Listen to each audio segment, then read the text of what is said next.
안녕하세요. 연휴 끝나시고, 어, 일을 오랜만에 하시는 분들은 좀, 어, 날씨도 조금 따뜻해지고 해서 좀 나른하게 시간을 보내시지 않았을까 싶기도 하네요. 자, 오늘은 제가 2022년 12월 14일 공지 중에 운영사 미디움 공식 입장이라는 내용을 가지고서 좀 설명을 좀 드리려고 하고, 이 내용을 통해서 여러분들이 어, 지금까지 그 이번 5차 공판 때도 그런 이야기가 나왔었는데, 자기들은 개발, 유지, 보수 뭐 이런 쪽의 일만 했다는 식으로 변호인 쪽에서 언급을 했는데, 그것과 사뭇 다르다는 내용을 제가 직접 그 내용을 가지고서 좀 설명을 한 이틀이 될지 3일이 될지 모르겠는데 오늘 그 첫 번째 시간으로 해서 진행을 좀 하겠습니다. 제가 여러분들의 이 내용을 보시기에 좀 키워진 상태에서 어, 쉽게 눈으로 좀 확인하실 수 있도록 이렇게 카피를 떠서 붙여놓은 겁니다.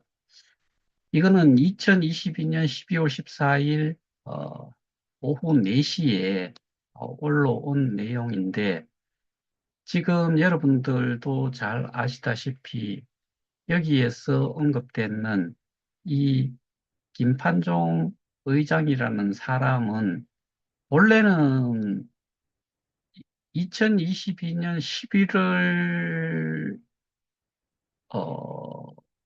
17일쯤인가 그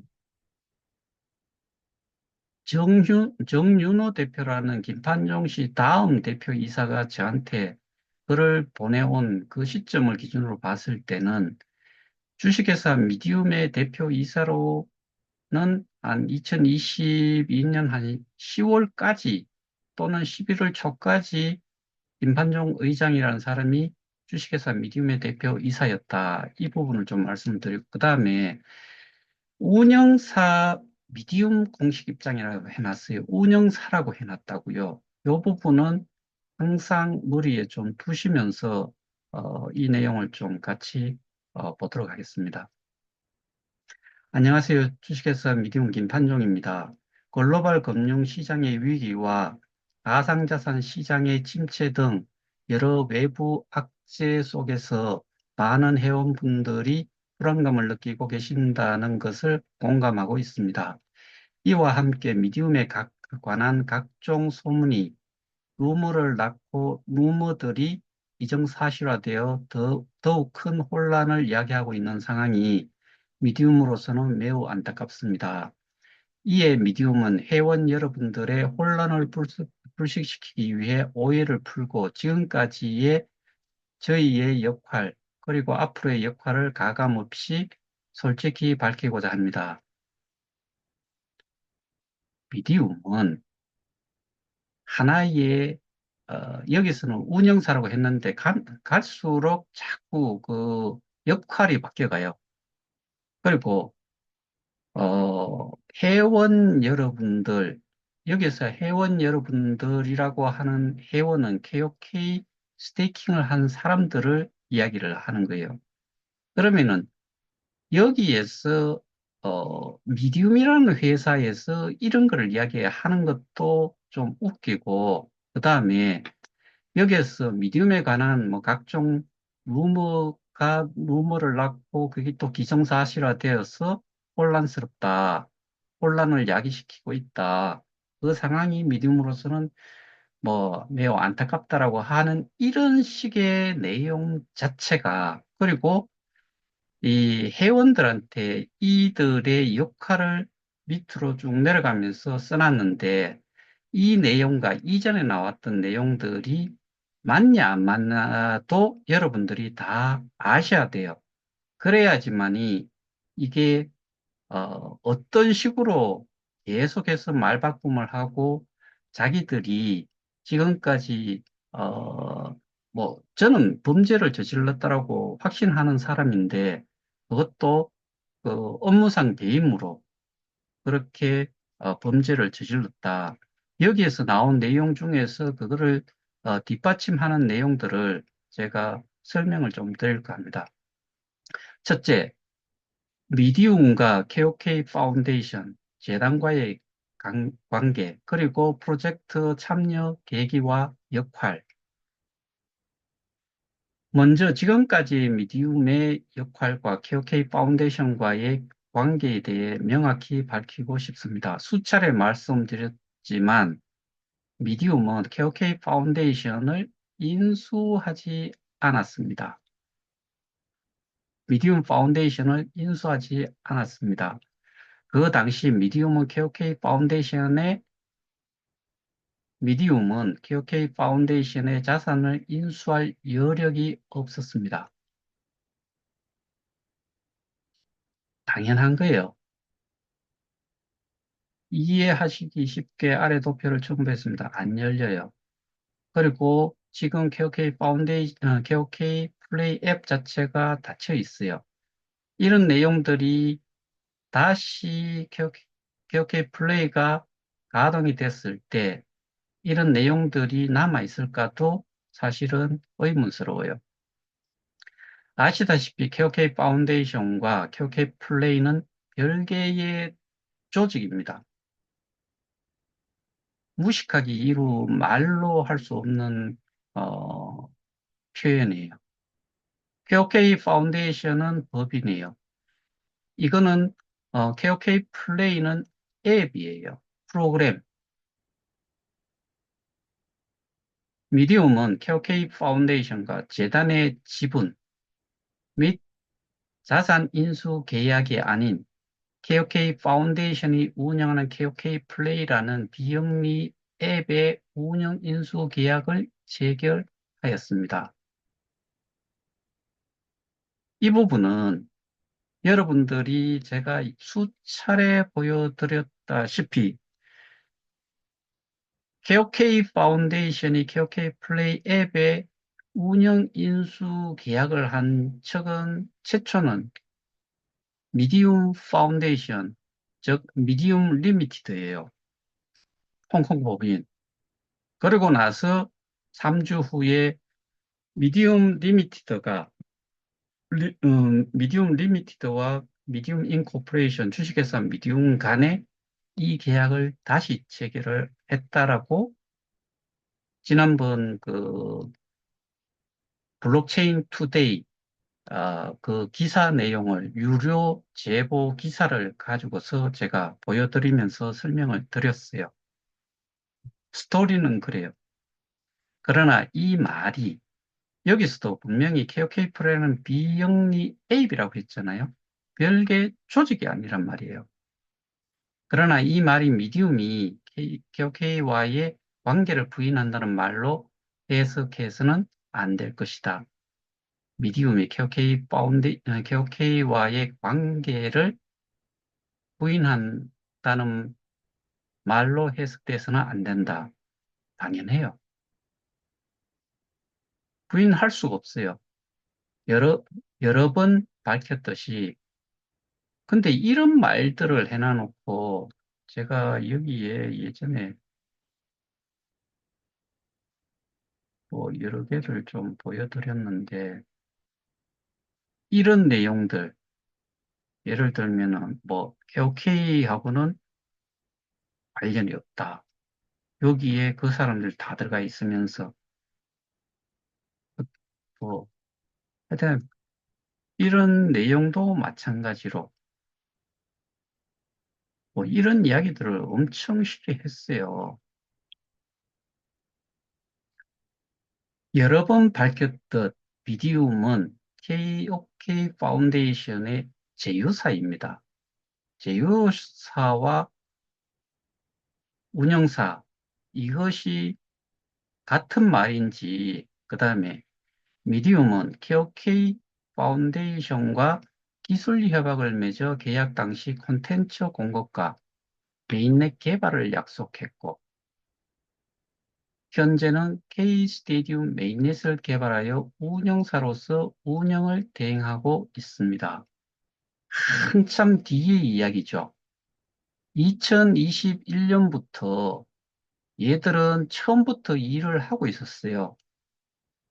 뭐, 이 K-스테디움 메인넷을 개발하는데 그 역할만 했느냐? 절대로 아니죠.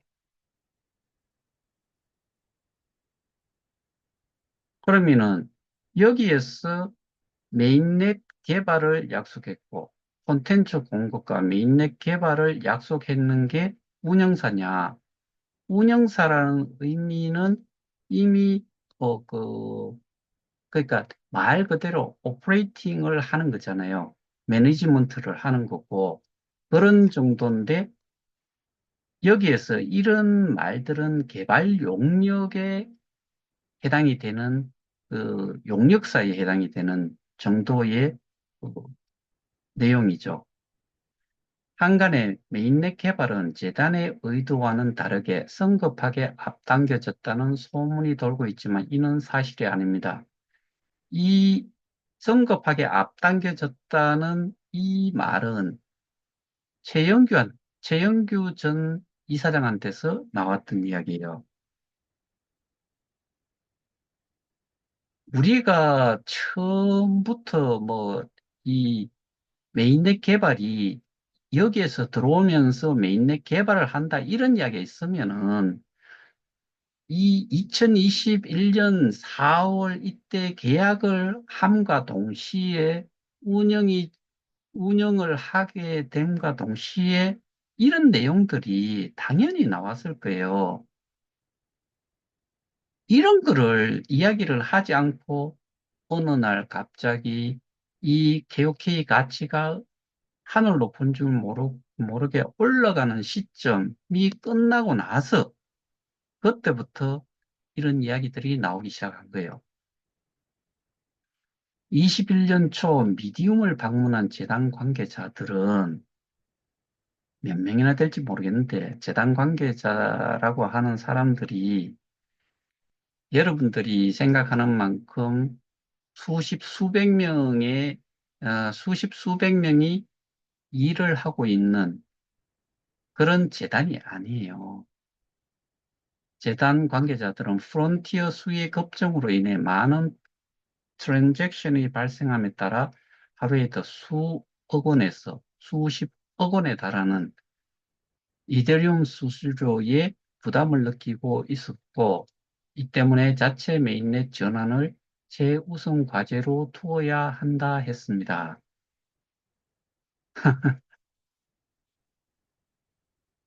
저는 이런 말 자체가 이게 이 시간이 좀 지나면서 어, 이 프론티어들의 수준을 보고서 이런 말들을 그냥 하나씩 추가를 했다. 이 정도로밖에 못 받아들이겠어요. 그 수수료가 하루에 수억 원, 수십억 원 이렇게 되면은 감당 못 해요. 그리고 수수료 자체가 저희들이 지금 어, 이 그 보상을 받고 하는 이런 것과 관련해 가지고 뭐 자세히 좀 들여다 보긴 봐야 되겠지만 이렇게 들 수가 없어요.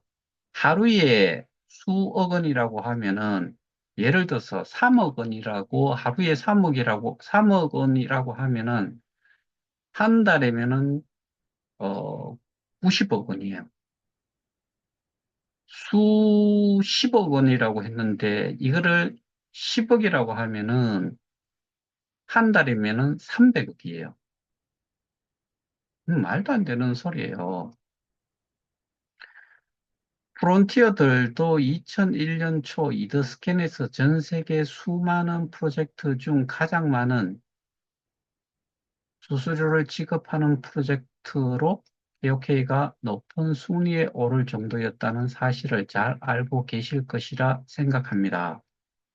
몰라요. 이거는 그러면은 보상이 그렇게 주어지는 데가 그 정도라고 하면은 어느 가상자산 사업자도 견뎌낼 수가 없어요. 이게 예를 들어서 100만 명이라고 했을 때 그걸 또 10분의 1로 해가지고 10만 명, 100분의 1로 해서 어, 만 명 이렇게 됐다고 했을 때 이 금액을 쭉쭉쭉 내려보면은 수억 원이 수천만 원, 수백만 원 이렇게 해가지고 하루에 수백만 원씩 주고서 1만 명 정도가 있는 그런 쪽에서 수수료를 낸다고 했을 때 똑같은 기업을 운영을 했을 경우에 버티낼 수 있는 곳은 하나도 없어요. 이거는 제가 확실하게 이거는 한번 짚고 넘어가야 된다라고 생각이 됩니다. 따라서 메인넷으로의 전환은 미디움을 위해서가 아닌 재단과 프론티어들을 위한 최선의 방법이었습니다. 참, 이 미디움이라는 회사가 도대체 뭔지 모르겠는데 재단과 프론티어들을 위한 최선의 방법을 미디움이 찾아준다는 식의 이야기예요. KOK 파운데이션의 기술 협약을 요청했을 당시 미디움도 많은 고민이 있었습니다.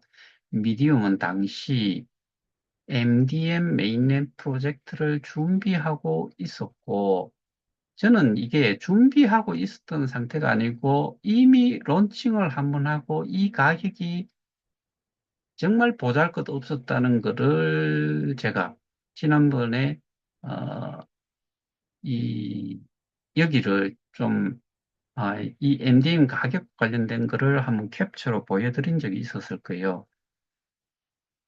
KOK 프로젝트에 참여한다면 기존의 프로젝트를 전면 수정하거나 연기해야 했기 때문입니다. 그런데 제가 이게 예측키로 이 MDM 메인넷이 지금 현재의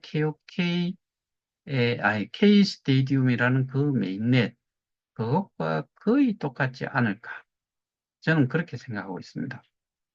그러나 KOK 커뮤니티가 가진 잠재력이 작지 않았고, 또한 KOK의 커뮤니티 파워의 비전과 자체 준비 중의 MDM 프로젝트와도 시너지가 날 수 있다는 생각에 미디움도 고민 끝에 참여를 결정하였습니다.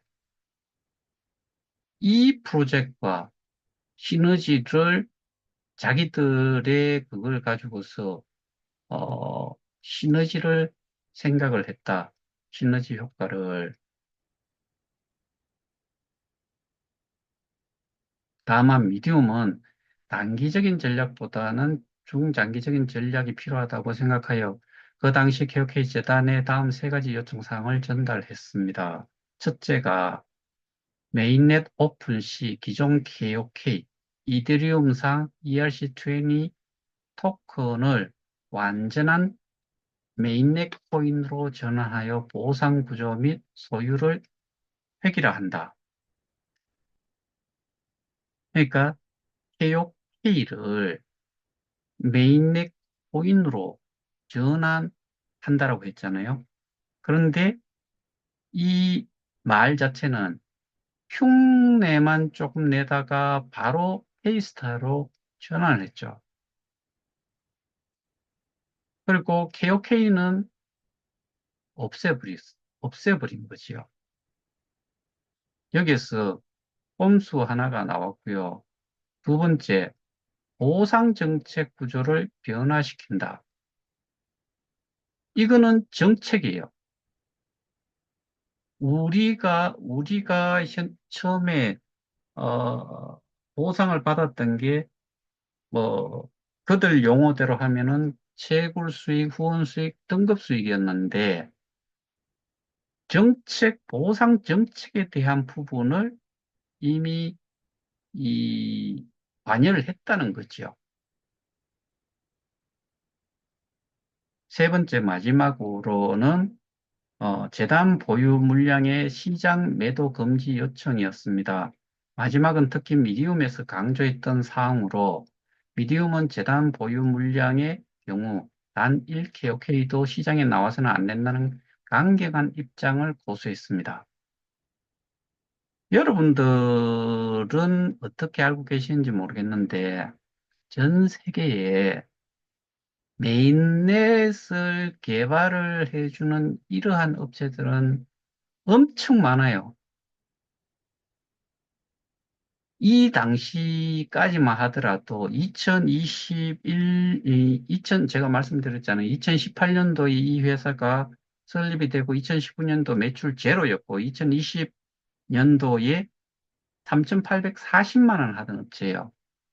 그러면은 이런 업체는 아예 들여다도 보지 말아야 됐던 게 개혁회의 재단이 했어야 될 일이에요. 그리고 처음 개혁회의 재단이 운영과 관련해 가지고 컨택을 하고 아니 컨택을 했는지 컨택을 했으니까 계약을 했겠죠. 2021년 4월 15일에 나온 그 기사로 봐가지고는 미디움 파운데이션 즉 미디움 리미티드하고 계약을 한 상태예요. 그런데 얘들이 지금 이야기하고 있는 콘텐츠 소싱하고 그 다음에 메인넷 개발을 가지고서 이야기를 했다면은 최초로 미디움 그 KOK 재단과 주식회사 미디움 간의 계약이 이루어졌어야지요. 그리고 모든 공지가 사라져버린 미디움 리미티드로 공지가 나올 이유가 전혀 없다는 거지요. 말도 안 되는 소리고. 그 다음에 재단 보유 물량의 경우 단 1KOK도 시장에 나와서는 안 된다는 강경한 입장. 이런 거 할 필요가 없어요. 왜? 상장을 하면서 거래소에 신고한 물량이 유통 물량은 15개라고 이 2022년 12월 14일 이 공지가 나오기 전에 이 사람이 떠드는 이야기예요. 당연히 못 나오죠. 여기서 잘 보세요. 단 1개ok도 시장에 나와서는 안 된다라고 강경한 입장을 고수했다라고 했던 부분과 좀 뒤에 가면은 더 웃기는 이야기가 또 나와요. 재단도 이러한 미디움의 요청을 받아들였고, 그래서 미디움도 재단을 믿고 프로젝트에 참여하게 되었습니다. 둘째, KOK 가격 정책에 대해서 언급을 하는 거예요.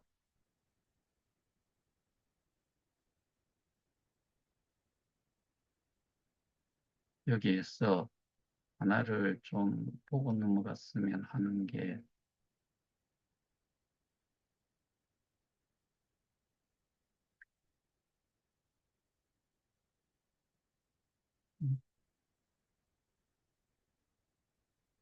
요거를 제가 숫자를 말씀드렸죠. 이 역할이 보면은 KOK 파운데이션, KOK 코인의 정책 및 발행과 유통 소각, 메인넷 및 KOK 플랫폼 통합 관리와 운영 정책, 나머지들은 메인넷 운영 및 유지 보수, 개발과 운영, 콘텐츠 소싱과 운영, 이런 것뿐이에요. 근데 여기서는 뭘 이야기하고 있는 거예요? 가격 정책에 대한 부분을 이야기를 해요. 가격 정책은 기본적으로 KOK 파운데이션 재단의 몫이에요. 정책 결정은. 근데 이것과 관련해서 제가 가지고 있는 이메일에 최영규 이사장과의 이메일 내용을 제가 가지고 있는데 거기에 보면은 이 가격 정책, 가격을, 플랫폼 가격 조정에 대한 부분을 결정을 재단에서 해가지고 이쪽으로 보내면은 운영사가 검토를 하고 적용을 한다. 이딴 싸가지 없는 말들을 하고 있어요. 운영사는 용역사의 일종의 플랫폼 가격 정책은 재단의 몫이라고요. KOK 플랫폼 가격 조정에 대한 목소리를 분명히 듣고 있고, 이에 대한 이에 대한 기술적으로 공정한 해결 방안도 있습니다. 배꼽 잡을 이야기죠. 플랫폼 가격 조정을 왜 해달라고 한 거예요? 우리가 KOK 플랫폼 가격 조정을 요구한 이유는 거래소의 가격과 갭이 편차가 그 너무나 크기 때문에 그 부분에 대해서 이야기한 거예요. 그거를 기술적으로 플랫폼 가격 조정을 해서 이 거래소의 가격이 우리가 우려를 하고 걱정을 했던 부분을 해소를 할 수 있냐? 그거 아니거든요. 거래소의 가격은 하느님도 모를 수가 있다. 어떻게 될지. KOK의 가격 이원화 정책은 본래 유통 물량 통제를 위한 정책이었다고 판단됩니다. 지는 판단할 정도밖에 안 돼요.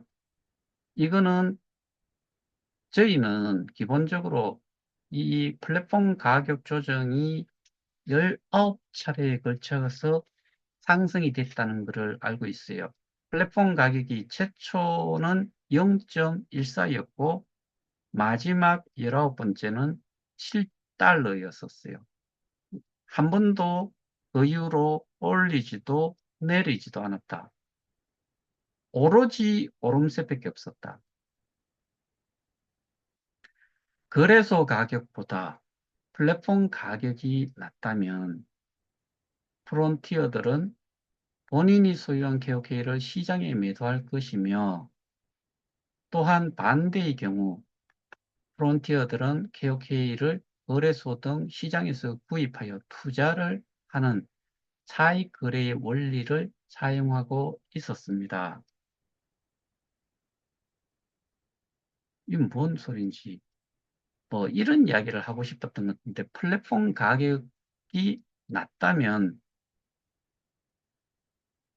거래소 가격보다, 그러니까 거래소 가격보다 플랫폼 가격이 낮다면은 이거를 헤이지를 해가지고 파는 게 훨씬 이득이 될 수도 있다. 이런 이야기고, 반대로 프론티어들은 KOK를 반대의 경우, 그러니까 거래소의 가격이 플랫폼 가격보다 높은 상태가 아닌 반대가 됐을 때, 그러니까 거래소의 가격이 플랫폼 가격보다 낮았을 때, 이때는 KOK를 거래소 등 시장에서 구입하여 투자를 하는 차익 거래의 원리를 사용하고 있었습니다.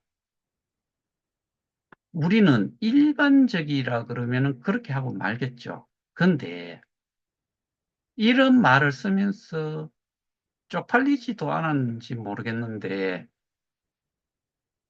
플랫폼 가격보다 거래소의 가격이 높았던 적이 없어요. 항상 플랫폼 가격이 높았어요.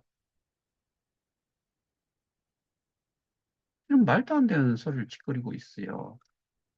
이러한 내용은 현 시점에서 KOK를 거래소에서 구입하여 투자하신다고 가정하신다면 이해하기 쉬우리라 생각됩니다. 그러나 가상자산 시장의 불확실성과 많은 외부 악재로 거래소 가격이 급락하면서 재단의 결정은 결과적으로는 성공을 거두지 못했습니다. 떠넘기는 거죠. 스리슬쩍.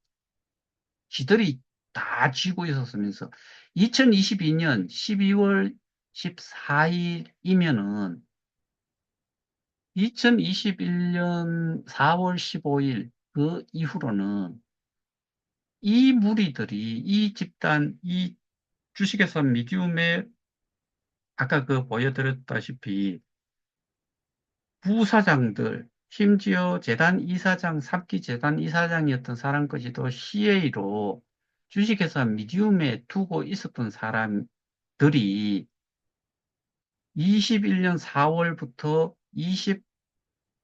지금까지도 어떻게 보면 계속 그쪽에서 하고 있는 거예요. 근데 거래소의 가격이 급락을 하는 것을 누가 지켜보고 있었느냐? 그리고 이거를 재단이 결과적으로 잘못해서 성공을 거두지 못했다라고 이렇게 말을 하고 있는데, 그 주범, 그 소위 말해서 그 주체자가 누구냐? 이자예요, 이자. 그러니까 지금 이런 내용들을 띄운 이유는 지는 재단의 역할도 하지 않았고, 오로지 그냥, 어, 운영을 했다. 유지 보수했다. 또는 뭐 메인넷 개발을 했다. 메인넷 개발한 거에 대한 운영사로만 역할을 한다. 근데 지금 미디움이라는 회사가 K 스테디움이라는 메인넷의 운영사도 아니에요. K 스테디움이라는 메인넷의 주인이 되어 있고 거기에 박윤성이라는 사람이 그 대표이사로 되어 있는 전 주식회사 미디움의 부사장이었던 박윤성이라는 사람이 이 메인넷의 지금 그 운영사로 되어 있는 거예요. 다 지나온 것을 뒤돌아봐도 이렇게 전부 다 맞지 않는 내용들이라는 거죠. 그러나 재단 보유 물량 매도로 인해 가격 하락이 발생한 일은 없었다는 점은 분명히 말씀드릴 수 있습니다. 가격 상승 후 재단 보유 물량을 매도해 사용자들에게 큰 타격을 주었던 타 프로젝트와 달리 미디움이 요청한 대로 재단이 보유한 KOK는 그 당시에 매도되지 않았다는 것이 명백하기 때문입니다. 얼마나 이 사람들을, 여러분들을 우습게 생각하냐 하면은 이 글이 올라온 시점이 22년 12월 14일이라고 했잖아요. 모든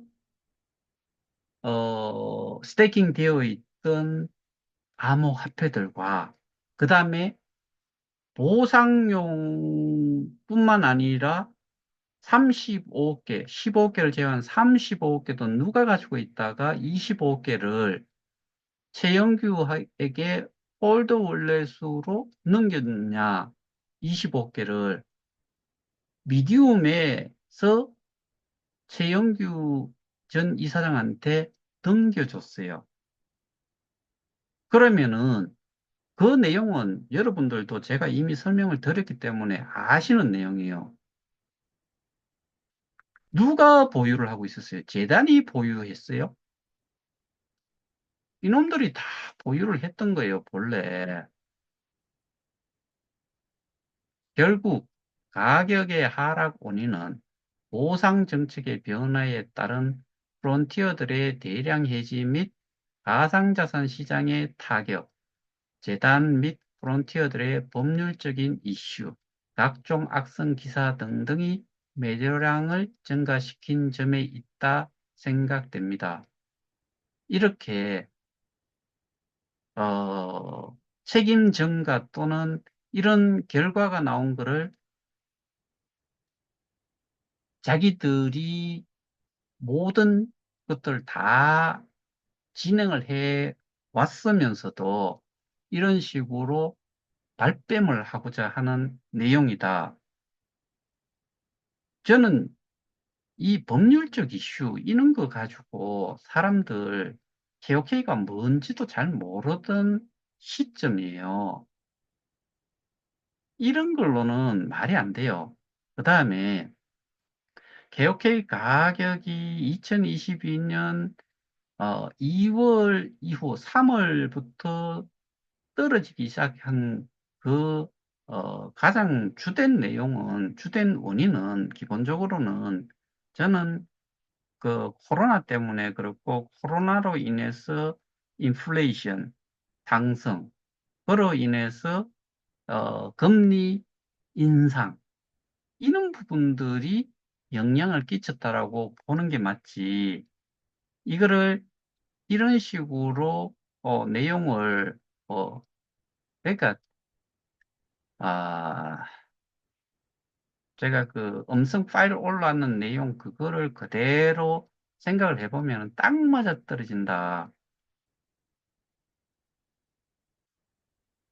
결국에 이런 코로나로 인해서 그런 연관되는 내용들, 뭐, 그때는 러시아, 우크라이나 전쟁도 있었고, 그로 인해서 그 원유 가격, 뭐, 가장 우리 인플레이션을 가장 강력하게 끌어올릴 수 있는 부분들이 그런 것들이 있었고 공유도 마찬가지고 뭐 이런 것들이 문제가 됐다고 했을 때 이 플랫폼 가격을 조정을 좀 하면서 가격이 떨어지는 부분에 대해 가지고는 비트이드 USDT로 어느 정도는 방어를 하면서 사들였던 물량들은 기본적으로 소각을 시켰어야 된다. 제가 말씀을 계속 그렇게 드리고 있잖아요. 근데 법률적인 이슈, 뭐, 악성 기사, 뭐, 이런 것 때문에 이렇다라고. 그 다음에 프론티어들의 대량 해지, 어, 실제로 제가 입출금 통계 자료에 보면은 약 15만 명이 22년 11월 28일까지 약 15만 명이 해지를 한 걸로는 되어 있어요. 근데 그 15만 명 속에 자산 이전을 한 사람들도 포함이 됐을 거다. 그러면은 지금 그네들이 이야기를 하기를 약 10만 명 정도가 커뮤니티 풀에 투자를 한 사람 숫자를 이야기를 해요. 신규로 커뮤니티 풀에 자의적으로 자산 이전을 하지 않고 들어온 사람은 제가 나는 건데 10,000명도 안 될 거예요. 그럼 9만 명을 계산을 해봅시다. 9만 명이라고 하면은 15만 명에서 9만 명을 빼면 6만 명 정도가 22년 어 11월 28일 기준으로 정확치는 않지만 충분히 합리적으로 유출을 할 수가 있어요. KOK 파운데이션도 이 점은 인지하고 있습니다. KOK 파운데이션은 이 당시 그 다음에 이 글을 쓰는 시점에 또 KOK 파운데이션은 어떠한 권한 역할도 할 수가 없었어요. 왜? 모든 것들을 이 작자가 다 가지고 있었으니까.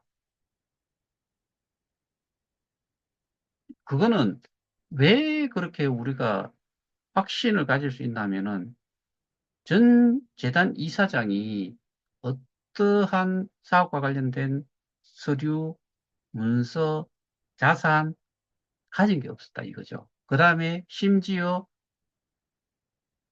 이 공지사항, 이것이 올라와 있는 이 공지사항, 여기 이런 공지사항을 낼 수 있는 접근 권한조차도 없었다는 거지요. 그러나 지금 데이터에 기반한 계획 없이 플랫폼 가격을 무작정 거래소 가격으로 낮추라는 프론티어의 의견을 그대로 반영한다면 요 주장은 소위 말하는 비대위라는 곳에서 한 내용이에요. 특히 유명석이라는 뭐 스스로 박사라고 하는데 그자가 이거를 엄청나게 저하고도 이야기를 하면서 그런 이야기를 했으니까 그리고 한동안 그 비대위의 가장 그 핵심 멤버로서 활동을 했던 사람이에요. 근데 이렇게 돼버리면은 다 뒤져요. 그래서 저는 이거는 절대로 하면 안 된다라고 거래소 가격과 이 플랫폼 가격을 거래소 가격으로 맞추라는 이야기가 아니고 하나로 그렇게 돼버리면 엄청난 물량이 나오기 때문에 제가 K 스테디움이라는 거기에 그러니까 커뮤니티 풀에 투자를 했을 경우에 투자를 할 금액을 계산을 해서 몇 개 수량을 정해서 딱 그거를 내다 팔게 되면은 그 수량이 팔려져야지만 현금이 되기 때문에 그렇게 많은 물량이 나오면은 계속 떨어질 거다라고 말씀드렸잖아요. 그런 원리를 따지면은 결국에 이렇게 주장한 사람은 저는 그랬다라고 제가 말씀을 드렸던 걸로 기억을 하는데 이 사람이 그렇게 주장을 했던 사람은 자기는 누구를 소개를 한 사람이 뭐 한둘밖에 안 되고 그 사람들 거는 이미 돈을 다 줬고 그거를 가지고 있는데 7달러 하던 거를 거래소의 가격이 1달러는 1달러로 맞추면은 7배를 받고 7배가 나왔을 때 그 사람은 바로 어, 가장 먼저 해지를 하고 거래소로 내보내버리면은 그 수량만큼이 자기는 완전한 이득이 되기 때문에 그 사람은 또 손해를 보는 사람이 아니에요. 그런 사람들, 그런 류의 사람들을 그 단체에서는 그 사람들이 말을 따르다가 어느 순간에 다 헤어져 버렸어요. 다 찢어져 버렸어요.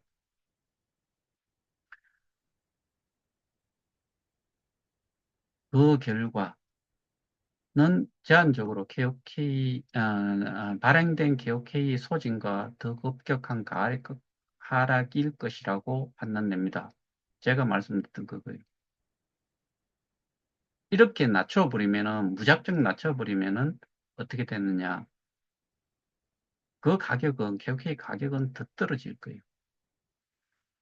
조심스러운 말씀이나 최악의 뱅크런이 나올 수도 있다는 사실을 분명히 알기에 정책 변경은 신중할 수밖에 없습니다. 얘들이 정책 변경을 하는 거 아니에요. 월권이라고요. 그런데 이 상황 자체는 아예 재단은 없다라고 보시면 돼요.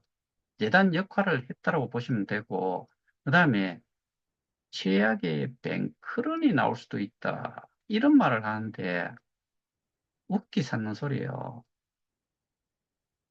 80만, 90만 명 중에서 지금 저희 단톡방에 계시는 분들 중에서 해지를 하고 거래소로 그 해지된 물량이 나왔을 때 거래소로 보내서 이 매도를 할 수 있는 그런 사람이 얼마나 될 거냐라고 했을 때 정말 극소수밖에 안 될 거예요. 그리고 지금 이 사태를 예의주시하는 사람도 별로 없기 때문에 뱅크런이라는 게 일어날 수가 없어요.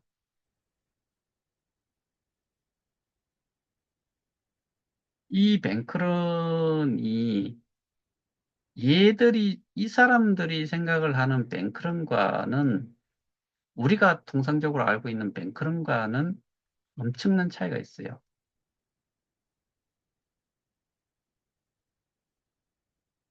미디움도 K스트림 운영사로서 미디움이 지금 K스트림 운영사도 아니고 얘들이 운영사라고 이야기하는 그 자체가 하여튼 여기에서는 KOK 플레이에 대한 운영사는 모르겠는데 왜?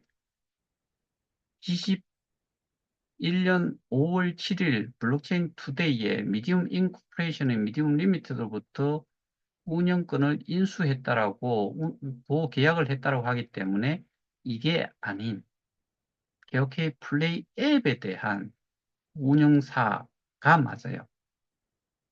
그리고 현재 K스테디움 운영사는 크립티드라는 회사예요.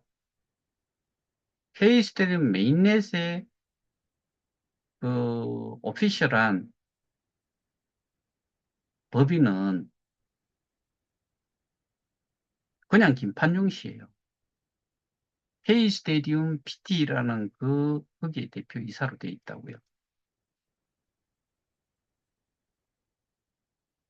맨날 이렇게 각종 데이터를 수집하여 수집 및 분석하여 가장 효과적인 방안에 대해 고민하고 있습니다. 배꼽 잡는 소리예요. 단순하지만 어려운 해결책이 두 가지 있습니다. 단순하지만 어려운 해결책이 두 가지 있다. 첫째는 KOK의 거래소 가격 상승입니다. 말할 것도 없죠. 두 번째는 더 면밀하게 검토된 유통량 조정과 보상률 정책 조정입니다. 양쪽 모두 기술적 토대를 기반으로 한 데이터가 뒷받침되어야 가능합니다. 거래소의 가격이 그러니까 플랫폼 가격을 조정을 하겠다라고 자꾸 이야기하는 이유는 거래소의 가격 때문에 그런 거예요. 그러면은 비트웨이드 USDT로 소위 말하는 MM을 통해서라도 가격 방어도 할 수 있고 일부는 그걸로 하고 플랫폼 가격을 또 일부 조정을 하고 했으면은 이런 문제 안 생겨요.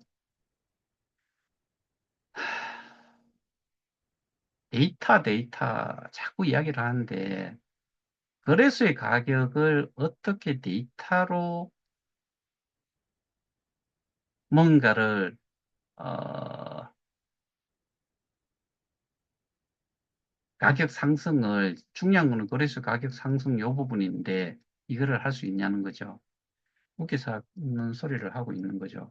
그리고 그 시행을 위해서는 1, 2명의 조직이 아니라 적어도 수백 명으로 이루어진 조직이 책임감을 가지고 전념해야 합니다. 수백 명이 어디에 목매달고 있는 거예요? 이 내용만 보면은 KOK 여기에 목매달고 있는 거예요.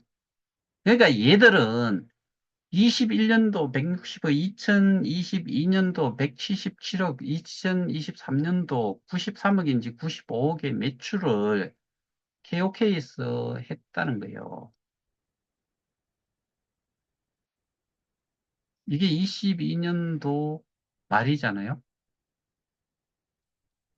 또한 프론티어 운영사 재단이 KOK 가격 상승이라는 하나의 목표를 향해 발을 맞추어야 합니다. 혹자는 운영사 미디움이 영리 조직이기 때문에 KOK 생태계에 전념하지 못할 것이라고 말합니다.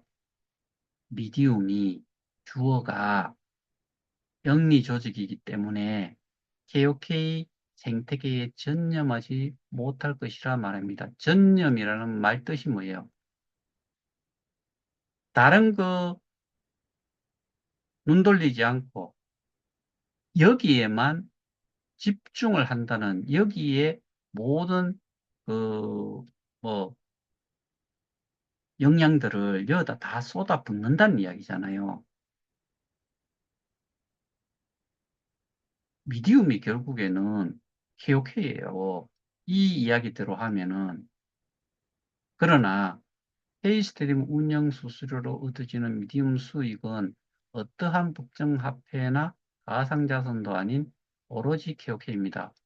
K스테디움 운영을 하는데 뭘로 수익을, 미디움 수익은 어떠한 법정화폐나 가상자산도 아닌 오로지 KOK입니다. KOK를 하나도 내다 팔지 않는다면서요. 그러면 이 회사 뒤졌어요, 벌써. 어떠한 수익도 나올 게 없어요.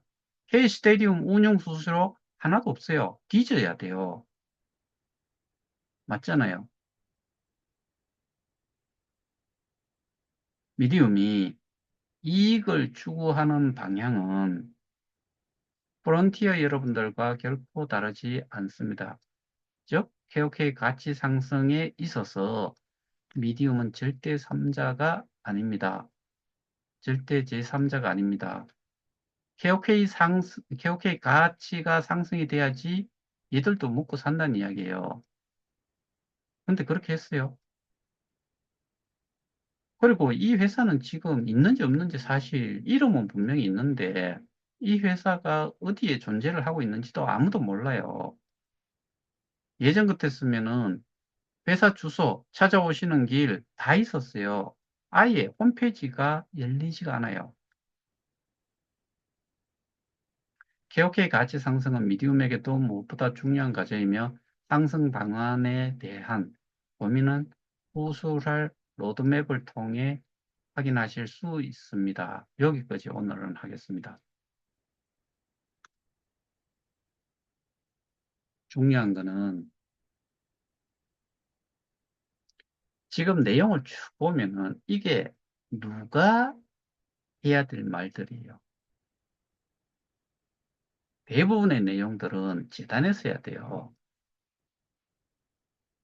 보셨다시피 운영사라고 했다가 제휴사라고 했다가 뭐 개발사, 개발 용역 이런 의미들로 자꾸 이게 변모가 돼요. 그 내용 자체가 자꾸 바뀌어요. 그런데 실질적으로는 이런 글들을 쓰는 내용 자체가 재단이 아니고는 이런 말을 쓰면 안 돼요. 이런 내용을 띄우면 안 된다고요. 지가 뭔데?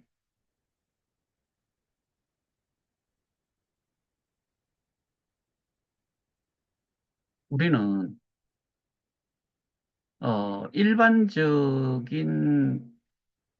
금융 피해처럼 그리고 금액이 딱 정해져 있는 수치적으로 딱 보고 볼 수 있는 그런 걸로 인해 가지고 문제가 된 게 사실 아니거든요. 예를 들면은 범죄라고 이야기한 부분도 사기를 어떻게 처먹어 가지고 했는데 우리가 피해를 본 게 얼마다 금액적으로 이야기하잖아요. 그걸로는 접근 자체를 못 한다고요. 재단에 모여 있었던 스태킹, 우리 피해자들이 스태킹에 했던 그 자체를 그 누구도 아닌 이 조직에서 가지고 있다는 거죠. 그 이유는 제가 이 앱을 V3 우리가 쓰고 있었던 지금은 닫혀 있지만은 이 자체도 일단은 기본적으로 이것들이 우리를 너무나 우습게 보고 있는 거예요. 그 앱 개발을 누가 했느냐? 주식회사 미디움 아니에요. 거기에 대표이사였던 김판종이 거기 얼굴 첫 번째 나와 있었지 않았어요? 그리고 그것과 관련해서 설명을 한 유튜브 우리의 영상을 다 봤잖아요. 그러니까 이거는 어제가 설명드렸던 그런 뭐 아두 인터내셔널 이런 거 차원이 다르고 또 하나 이전에 제가 116억 정도의 그 가상자산과 관련된 사기 혐의, 사기 범죄로 기사에 나왔던 내용 제가 설명드렸던 그것처럼 현금을 잡아넣고 재단 쪽에다 넣고 그 가상자산을 받아간 거 이런 거는 사기예요. 근데 이거는 저희가 하고 있는 거는 그렇게 따져가고는 성립이 안 돼요. 피해자들도 원금이 현금이다라고 이야기하고 원금 보장이 된다고 원금 돌려주면 돌려받을 수 있다라고 저는 계속 말씀을 드리고 있는 거고. 그래서 일단은 제가 이 입장문 운영사 미디움 공식 입장이라는 이 내용을 왜 말씀을 드리나 하면은 역할을 누가 명확하게 어떤 역할을 하고 있었는지 그를 통해서 그리고 이전에 제가 많이 보여드렸던 그런 그 기록물들을 통해 가지고 이미 설명을 드렸는데 그거를 이 공식 입장이라는 이 내용을 가지고서 다시 연결을 시켜 보면은 얘들이 모든 걸 하고 있었다는 거죠. 재단, KOK 재단 언급은 자꾸 해요. 근데 얘들도 지들이 그 당시에는 이렇게 쓰면 안 됐다는 거를 얘들은 그런 걸 모르는 거예요. 그 전에 뭔 내용을 지들이 나불락 됐는지조차도 모르고 있으니까. 그러니까 임시 땡빵으로 계속해서 글을 내보낸 거예요. 근데 그게 이전 거나 이거 연결시켜 보는 거나 하여튼 간에 모든 일들은 이놈들이 했다. 그거를 제가 제대로 좀 알려드리고자 하는 그 것이기 때문에 오늘 1차로 이렇게 하고 2차 내일 하고 다 못하면은 시간이 너무 많이 걸리면은 3일까지 3차에 걸쳐서 설명을 드릴 수도 있습니다. 참조하시고 여러분들도 한번 잘 생각을 해보시기 바랍니다.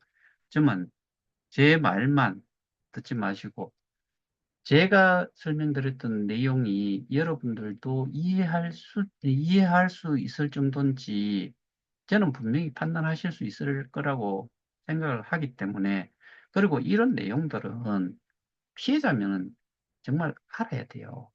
그리고 설명은 다른 사람한테 못하지만은 들었을 때 이해가 된 정도까지는 정말 좀 됐으면 좋겠다. 그러지 않으면은 앞으로도 답답하기는 많이 답답할 거고, 뭐 오늘도 두 사람, 뭐 세 사람인가 쪽에서 뭐 정말 저는 싫은데 그런 거 보는 것 자체가 이제 좀 짜증이 나는데 뭐 단톡방 참여 코드 좀 알려주실 수 없냐고 웃기 찾는 소리 하지 마라 이거예요. 지들은 지금까지 아무런 일도 하지 않고 아무런 역할도 하지 않고 있다가 이제 와가지고 사람 좀 귀찮게 하지 말았으면 좋겠다는 거를 마지막으로 추가로 말씀드리면서 오늘 이 내용은 여기까지 하도록 하겠습니다. 이상입니다.